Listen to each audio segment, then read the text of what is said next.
po mga kabatak, ako na naman po si Pamelang Batangueña, and today po i-show ko sa inyo yung tutorial on how to download movies po online, but we will not use any downloader application po. Actually, I already have a video po before, but it's not so clear, kaya i-repeat ko po yung tutorial. So first thing po, we will open YouTube app.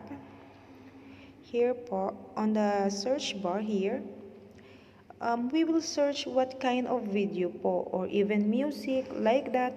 But mga kabatak, be careful po sa pag-download ng mga music because it's so restricted po talaga.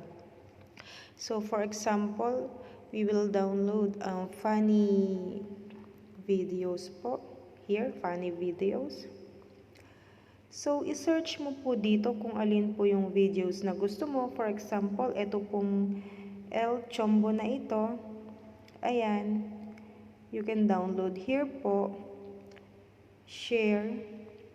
Copy link. Ayan po yung isang way po ng pag-download. And another way po is, i-open mo po yung video.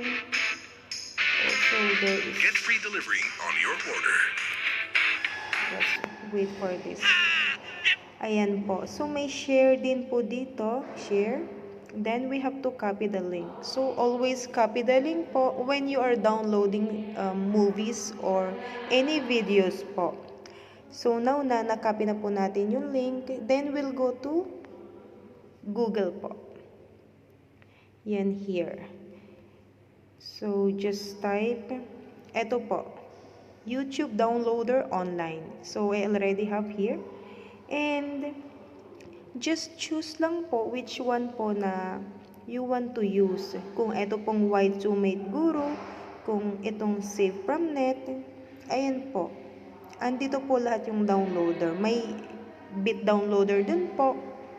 But, mga kabatak, since I'm always using this, Save from Net, so let's try this. Here po. So, enter the link here, URL. And mga kabatak, ayan po. So, we have to press download.